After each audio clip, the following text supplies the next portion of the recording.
कुलदेवता तुमची कुलदेवता तुमच्या कुटुंबाचं रक्षण करत असते. तुमच्या कुटुंबात येणाऱ्या अडीअडचणी संकट दूर करत असते आणि म्हणूनच आपल्या हातून आपल्या कुलदेवतेची सेवा होणं हे आवश्यक असतं. कुलदेवतेच्या सेवेमध्ये 5 गोष्टी आहेत, त्या अगदी करायलाच हव्यात. तर त्या कोणत्या गोष्टी आहेत मी तुम्हाला आजच्या व्हिडिओमध्ये सांगणार आहे. तर व्हिडिओ पूर्ण पहा आणि तुम्ही जर आपल्या चॅनलवरती नवीन असाल तर प्लीज आपल्या चॅनलला सबस्क्राईब पण करा.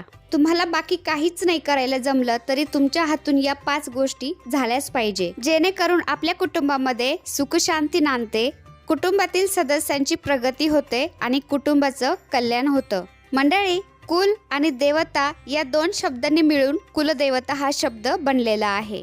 कुळाची देवता म्हणजे ती कुलदेवता. ज्या देवतेची उपासना केल्याने आराधना केल्याने मूलाधार चक्रातील कुंडलिनी जागृत होतात, म्हणजेच काय आध्यात्मिक उन्नतीला आरंभ होतो, ती देवता म्हणजे कुलदेवता. आता आपली कुलदेवता जेव्हा पुरुष देवता असते तेव्हा त्यांना कुलदेव असं म्हटलं जातं आणि कुलदेवता जेव्हा स्त्री देवता असते तेव्हा त्यांना कुलदेवी असं म्हटलं जातं. आता ज्यांना त्यांची कुलदेवता माहीत नसेल तर त्यांनी त्यांची कुलदेवता कशी ओळखावी हा व्हिडिओ तर आधीच मी तुमच्याशी शेअर केलेला आहे. आता कुलदेवीची सेवा कशी करावी या 5 गोष्टी मी तुम्हाला सांगणार आहे.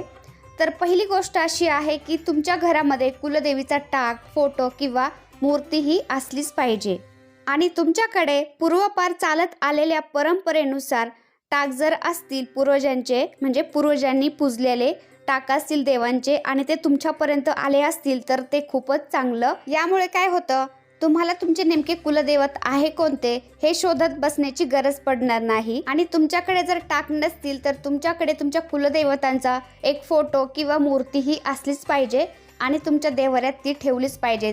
आणि नुसती ठेवायचीच नाही तर त्याची आपण नित्यनेमाने पूजाही करायची आहे. आता पहिली गोष्ट तर झाली. आता दुसरी गोष्ट अशी आहे की आपापल्या कुलदेवीच्या नावाचा एक तरी जप मंत्र असतोच, तर तो मंत्र तुम्हाला रोज म्हणायचा आहे. निदान 1 माळ तरी आपण या मंत्राचा जप केलाच पाहिजे. जसं की उदाहरणार्थ मी तुम्हाला सांगते, तुमची कुलदेवी आहे महालक्ष्मी, तर तुम्ही श्री महालक्ष्मी देवे नमः हा मंत्र म्हणावा आणि विवाहित स्त्रीने आपल्या सासरच्या कुलदेवतेचा नामजप करावा. अशा प्रकारे ज्यांना त्यांचं कुलदैवत माहीत आहे त्यांनी त्यांच्या कुलदेवीच्या नावाने आणि कुलदेवीच्या नावाने जो मंत्र असतो त्या मंत्राचा नामजप करावा. आणि ज्यांना त्यांची कुलदैवतच माहीत नाही त्यांनी काय करावं हे पण मी आधीच्या व्हिडिओमध्ये सांगितलेलं आहे, तरी पण मी पुन्हा सांगते. ज्यांना त्यांचं कुलदैवतच माहीत नाही त्यांनी या मंत्राचा जप करावा. श्री कुलदेवताय नमः. आपण या मंत्राचा निरंतर जप करत राहिलो ना तर आपल्याला कोणीतरी आपलं कुलदैवत सांगणारं भेटत असतं. म्हणजे पूर्वीचे लोक भेटतात आणि ते आपल्या कुलदेवताचं नाव सांगतात असं साधकांचं म्हणणं आहे. श्री कुलदेवताय नमः हा मंत्र देवतेच्या तारक तत्वाशी संबंधित असल्यामुळे कुलदेवताय नमः असं म्हणताना आपण देव या शब्दावर जास्त जोर द्यायचा, म्हणजे थोडंसं लांबवायचं आणि कुलदेवताय नमः असं म्हणायचं. यामुळे काय होतं, देवतेच्या तारक तत्वाशी संबंधित असल्यामुळे ते तारक तत्व जे आहेत ते जागृत होतात आणि त्याचा लाभ आपल्याला होत असतो. आता ही झाली दुसरी गोष्ट. आता तिसरी पण गोष्ट सांगते मी तुम्हाला. तिसरी गोष्ट अशी आहे, आपण कुलदेवतेच्या वारी उपवास करावा. कुलदेवतेच्या वारी जर आपण उपवास केला महिलांनी तर आपल्या सगळ्या कुटुंबाला त्याचा लाभ होत असतो. आणि तुम्हाला कुलदैवताच माहीत नसेल तर तुम्ही मंगळवारी उपवास करू शकता.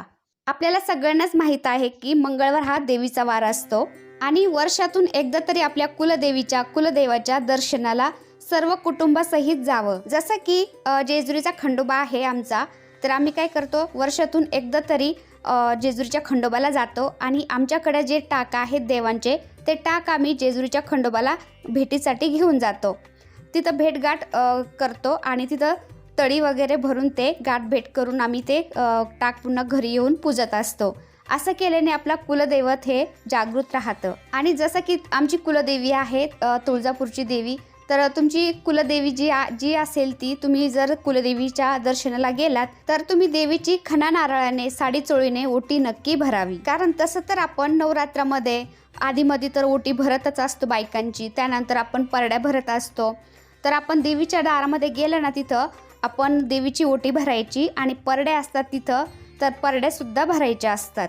कारण कुलदेवी कुलदैवत आपलं हे लांब असतं. ज्यांना जवळ असेल त्यांना तर खूपच चांगलं, पण लांब जर असेल तर त्यांनी वर्षातून एकदा तर जायलाच पाहिजे. आणि वर्षातून आपण गेलं ना, तिथे आपण देवीची ओटी भरावी.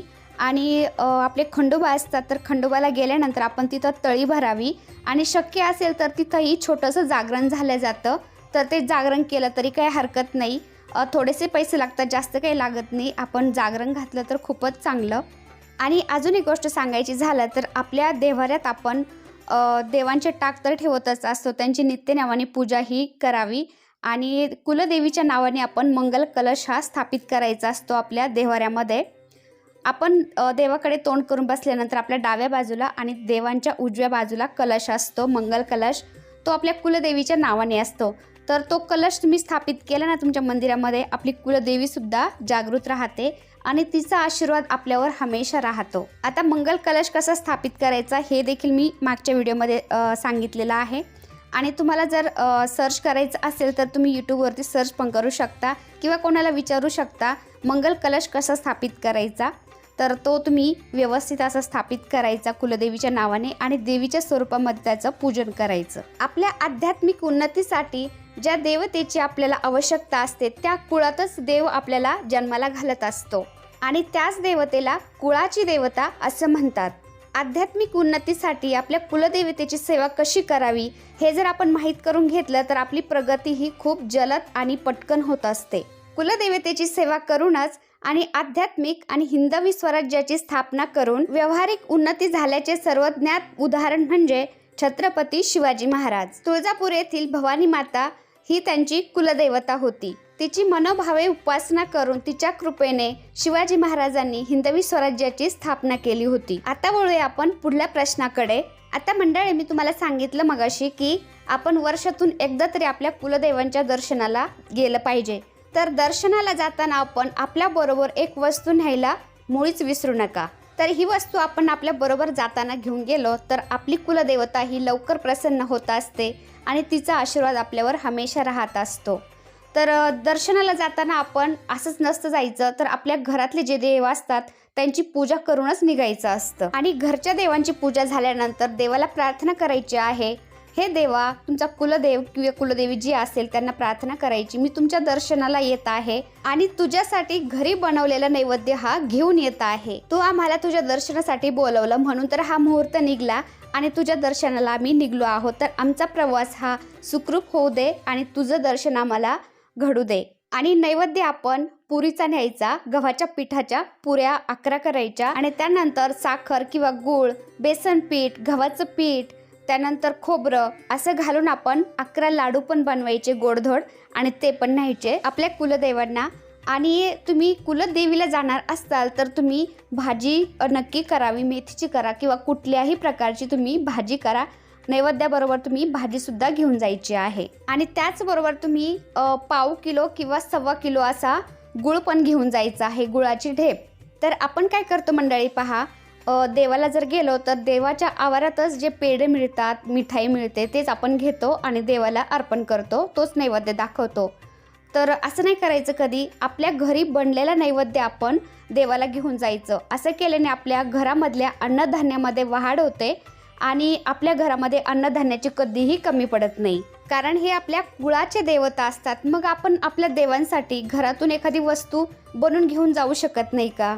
आणि अजून एक महत्त्वाची गोष्ट सांगायची झाली तर आपण आपल्या देवाला गेल्यानंतर किंवा देवीला गेल्यानंतर आपण खणा नारळाने किंवा साडी चोळीने ओटी भरत असतो. तर ती ओटीसुद्धा आपण त्या आवारातून कधीही विकत घ्यायची नसते. ते काय करतात, आतमधली भरलेली ओटी ती पुन्हा बाहेर विकायला घेऊन येतात किंवा दुसऱ्याला ते विकायला देतात आणि तीच आपण घेऊन पुन्हा ती देवीला अर्पण करत असतो ओटी. तर असं न करता आपल्या घरून आपण आपली ओटी घेऊन जायची असते देवीसाठी आणि त्यांनी आपण खणा नारळाने म्हणा किंवा साडी चोळीने ही ओटी भरायची असते. आता आपण कुलदेवाला किंवा कुलदेवीला जर गेलो तर तिथं खूप सारे पुजारी असतात, तर त्यांना थोडेफार पैसे द्यायचे आणि आपण जे ताट केलेलं आहे ताट तिथं एकदम व्यवस्थित करायचं पहा. तर ताट बनवायचं, नैवेद्याचं ताट बनवायचं, त्यानंतर ओटी व्यवस्थित भरायची आणि ते ताटं आपण पुजाऱ्यांकडे द्यायचे आणि त्यांना व्यवस्थित अशी ओटी भरायला सांगायची, नैवेद्य दाखवायला सांगायचं. ते व्यवस्थित करून देतात आपल्याला. आपण तर नैवेद्याचं ताट किंवा ओटीचं ताट व्यवस्थित भरून दिलेलं आहे ना, त्यांनी जरी देवीला अर्पण केलं तरी काही हरकत नाही. ते आपल्याच हातून ते गेलेलं असतं देवीपर्यंत. तर त्यांनी केलं तरी हरकत नाही त्यांच्याकडे देऊन, नाहीतर ते आपल्याला पण बरोबर घेऊन जातात आणि दर्शन व्यवस्थित ते आपल्याला घडून पण देतात, दर्शन घेऊन देतात ते. कारण गर्दी खूप असते तिथे आणि आपल्याला डायरेक्ट देवापर्यंत आतमध्ये जाता येत नाही. तर आपण असं पुजाऱ्यांना थोडंसं हाताला धरून किंवा त्यांना रिक्वेस्ट करून जर आतमध्ये गेलो तर आपल्याला देवाच्या गाभाऱ्यापर्यंत जाता येतं आणि दर्शन व्यवस्थित घेता येतं. आणि आपण देवीला जो प्रसाद दाखवणार आहोत तर तो काही ते देवीला दाखवतात आणि काही आपल्याला पुन्हा ताटामध्ये देत असतात. तर देवीसमोरून जो प्रसाद आपल्याकडे पुन्हा आलेला असतो थोडासा, तर त्यामध्ये देवीचा आशीर्वाद असतो. तर तो प्रसाद आपण सगळ्यांनी थोडा थोडा खायचा असतो. घरी आल्यानंतर तो आपल्या नातेवाईकांमध्ये, शेजाऱ्या पाजाऱ्यांमध्ये सुद्धा वाटून द्यायचा असतो. कारण त्यांना पण देवीचा आशीर्वाद हा लागला पाहिजे. कारण म्हणच आहे की देवा सगळ्यांचं चांगलं होऊ दे आणि त्या पाठीमागं माझं पण चांगलं होऊ दे, असं जर बोललं तर देव आपलं कधी पण चांगलंच करत असतो. आपण जर स्वार्थच पाहिला नुसता तर देव आपलं कधी ऐकत नाही बरं का. तर आपण कधीही प्रार्थना करताना नेहमी लक्षात ठेवून बोलायचं, देवा सगळ्यांचं चांगलं कर आणि त्या पाठीमागं माझं पण चांगलं कर. आणि प्रार्थना करायची आहे, माझ्या परिवारावर हमेशा तुझा आशीर्वाद असाच राहू दे. आणि कधी पण आपण देवांची पूजा करताना, प्रार्थना करताना मन निर्मळ ठेवूनच आपण प्रार्थना करायची आहे, पूजा करायची आहे. मन चंगा तो बहे गंगा असं म्हण आहे ना. आणि अजून एक म्हण आठवली मला, गळ्यात माळ आणि पोटात काळ, असं जर असेल तर देव कधीच पावत नाही आपल्याला. तर मंडळी, कुलदैवतांच्या विषयीचे हे महत्त्वाचे नियम मी तुम्हाला सांगितलेले आहेत, तर तुम्ही नक्की करा. कुलदैवतांचा आशीर्वाद नक्कीच तुमच्यावर राहील. तर मंडळी, हा व्हिडिओ तुम्हाला कसा वाटला ते कमेंटमध्ये नक्की सांगा. व्हिडिओ आवडला असेल तर एक लाईक करा. चॅनलवर नवीन असाल तर प्लीज चॅनलला सबस्क्राईब पण करा. चला तर भेटूया पुन्हा छानशा व्हिडिओबरोबर.